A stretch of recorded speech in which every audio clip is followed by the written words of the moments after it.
Equality is the state of being equal. This includes in status, rights, and opportunities.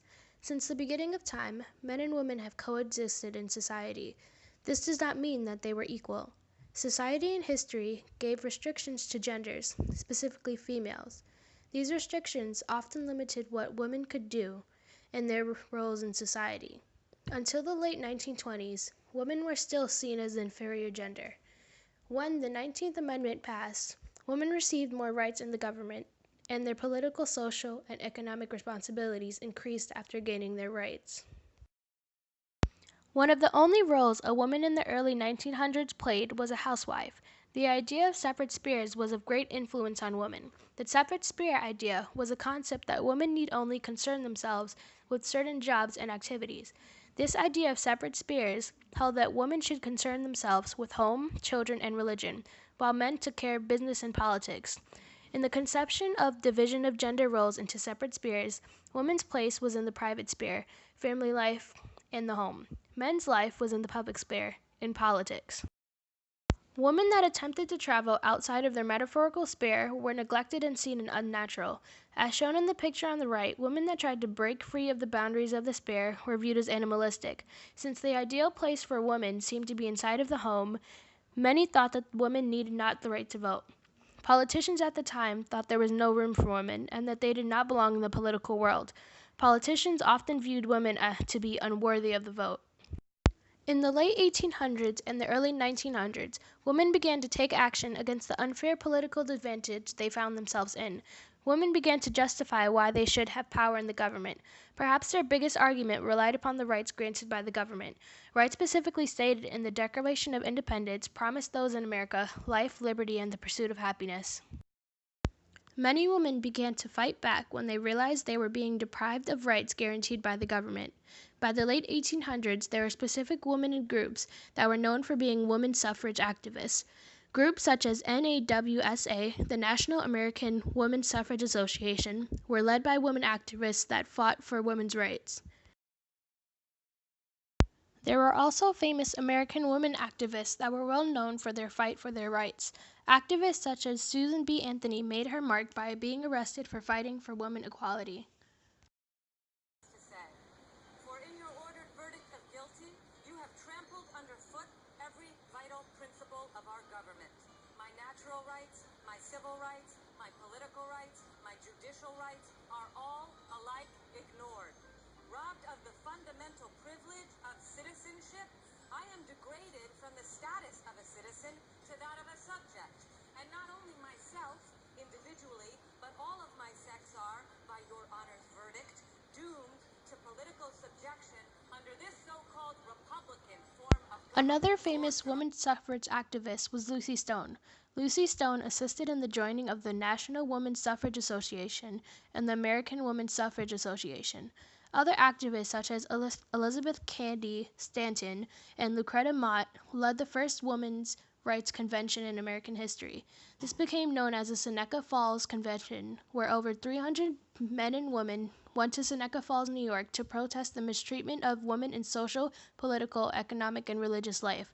This convention shows that some men also fought and believed that women should have rights granted by the government. By the 1920s, women gained the right to vote. Many received economic, political, and social responsibilities. The 19th Amendment was the start of America changing their attitudes towards the place of women in society. The 19th Amendment changed the political responsibilities of women in many ways. Allowing women to vote gave them a bigger voice in the government. Rather than being a whisper in the crowd of men, women now had places in the government. Women's words were finally being counted for. The 19th Amendment helped millions of people move closer to equality in all aspects of American life. Women advocated for job opportunities, fairer wages, education, sex education, and birth control. After women were enfranchised, candidates catered to women in an effort to get elected, and women took advantage, advocating for laws that would allow them to have individual economic security, such as inheritance and divorce laws. Women voted and eventually ran for office to improve not only their government, but also their individual lives. Having political responsibilities allowed women to change their personal lives to better themselves. Having political responsibilities also began the start of women and men becoming equal in society. With their vote, women helped elect progressive policymakers who in return enacted policies that benefited women. Policies during the time span of 1920 and 1965 allowed women to take advantage of the laws. Birth control, for example, was made available and affordable so that women could have easy access to it. Having political responsibilities changed the lives of women and their social status. Women gained more respect and more power within the government. The 19th Amendment also changed the economic responsibilities for women in society. Gaining the right to vote showed men that women were not as inferior as they had thought. The right to vote sparked a new responsibility for women, education. Before the 19th Amendment, women rarely attended high school. Everything they needed to know could be taught at home since their future job was presumably a housewife. After the 19th Amendment, women were most likely to go to high school and to attend college. There were specific colleges made for women, such as in North Carolina. With the new education, women began to get jobs outside of the home. Although it was rare, women began to get jobs and began to break the separate spheres that had previously influenced them. Women gained economic responsibilities due to their change in status. It became not as popular for women to stay at home. Although women made much less than men, as women increasingly entered higher education, the workforce salaries increased for women. This began the narrowing of the wage gap between men and women. Before the 19th Amendment, job opportunities for the women who had to work outside the home were limited to the service industry and the wages were menial.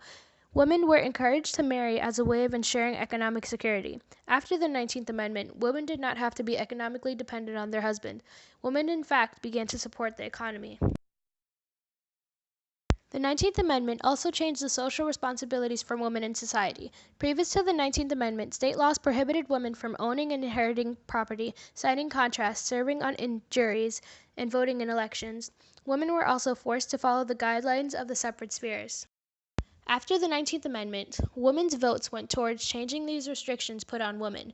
When the restrictions were removed, women moved up the social ladder. Women now had more power not only in the government but in society itself. Women began to break the sphere of life. Married women tended to stay at home and fulfill the role of a housewife, while single women worked as teachers, social workers, nurses, and librarians.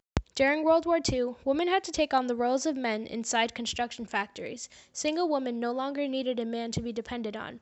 Women could now have their own land and homes. In society, women became more self-dependent.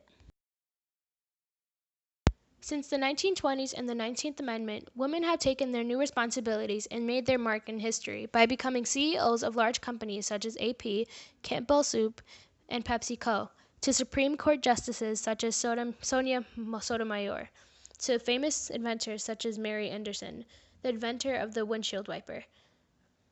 The rights guaranteed by the government gave women political, economic, and social responsibilities. All of these responsibilities allowed women to change how they were viewed in societies and their roles in everyday life. Although women have accomplished what in the late 1800s may have seemed to be impossible, there is still a glass ceiling preventing women from breaking certain barriers. This is true of many professions. Although more doors are open to women today, there seems to be a glass ceiling, a level above which women do not rise. Sex restrictions were put on by men and by society. Ellen Futter, president of the American Museum of Natural History, says, "Young women have opportunities to pursue careers in virtually all fields of human endeavor, but these opportunities remain largely those of training and entry. There are few women at the very tops of their occupational fields. This shows that in modern times, women rarely do reach their full potential." Also, in modern times, women still make less than men working in the same profession. The median annual earnings for full-time, year-round women workers in 2012 was $37,791, compared to men's $49,398. To this day, women are still taken advantage of in society, but gaining their right to vote changed their responsibilities. Now women maintain more responsibilities than a male, but still they are not valued as much.